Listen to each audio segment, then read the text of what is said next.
Andai kan ada bupati pembaca, kepala dinas pembaca, kemudian para guru pembaca yang kemenapun membawa buku diwaca ora diwaca digowo. Iki nek para guru nih. Nah karena itu belum.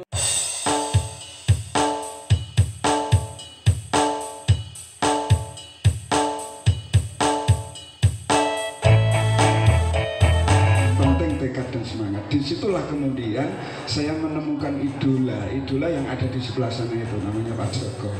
Pak Joko itu ada di warung kopi, ada di bawah pohon, ada di halaman perpus, ada di mana-mana.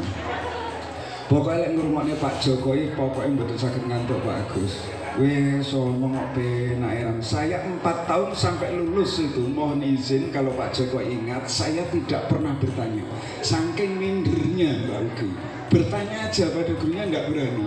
Sampai suatu waktu saya niteni, opo to Pak Joko ki ngomong kok penak mengalir, anak-anak juga menikmati tidak ngantuk. Diam-diam di belakang itu saya catat pengalaman membaca, diceritakan.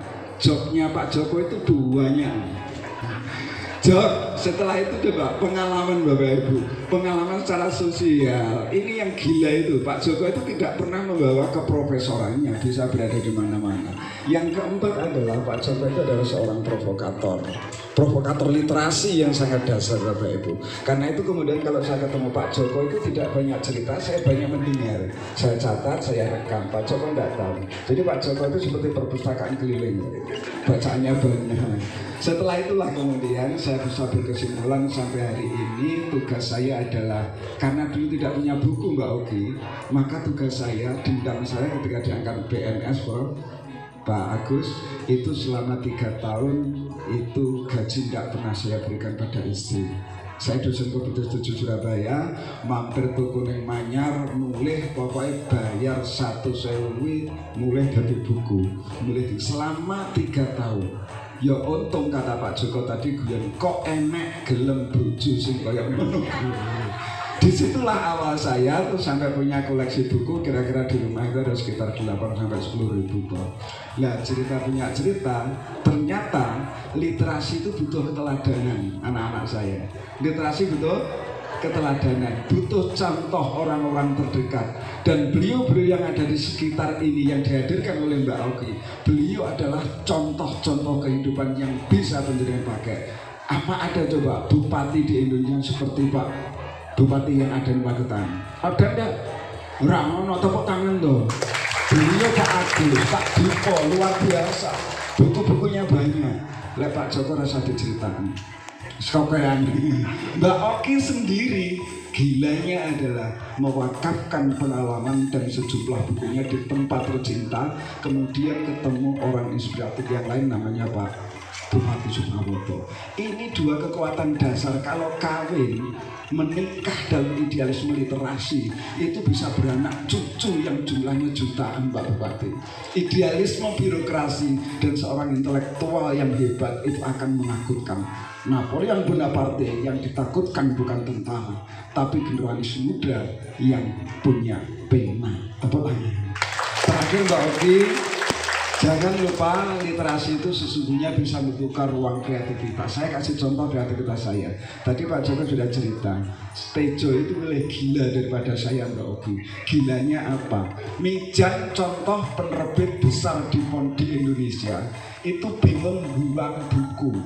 Pemasarannya hanya WA saya, Pak ini ada jumlah buku yang reseller ya apa? Ya kirim aja ke Ponorogo. Harganya berapa? Harganya per kilo hanya ketemu 2.500 plus ongkos 500, jadilah 3.000 per kilo. Datang tahun 2017 itu 7,9 ton dengan harga hanya 8.900.000. Wah, tepuk tangan. Tahun 2018 dikirim lagi tronton itu besarnya adalah 9 ton. Jadi saya hanya kolaan uang 30 juta tekan saiki tak ecer rantai Pak Joko. Disitulah kemudian saya punya koleksi sejumlah buku, sebagian saya sisihkan, sebagian saya bagikan. Kata kuncinya kalau Mbak Ogi bilang mengapa literasi itu di masa kita Matraman kurang berjalan karena tidak ada inspirator yang hebat. Andai kan ada bupati pembaca, kepala dinas pembaca, kemudian para guru pembaca yang kemenapun membawa buku diwaca digowo. Iki nek para guru nih. Nah karena itu ruang guru itu tolong yang dibawa adalah buku, bukan buku pelajaran, buku bacaan yang lain. Kira-kira nanti anak-anak itu juga akan tersentuh. Perkara diwaca itu sudah manipulasi imajinasi bagi anak-anak. Tapi lek guru yang dibuka adalah buka buku halaman 16 nak ya. Kemarin tugasnya sudah dikerjakan belum? Ya belum, kerjakan ya. Wah gurunya terus ngantuk-ngantuk lama-lama. Ini yang membuat contoh tidak baik Mbak Ogi. Karena itu pesan saya, mari guru berliterasi. Kalau Pak Bupatinya itu literat, maka para guru dan birokrat di Magetan wajib hukumnya, kalau tidak dosa besar. Mbak Billy mengatakan juminten ketetan beja cekat semanten akhir. Assalamualaikum warahmatullahi wabarakatuh.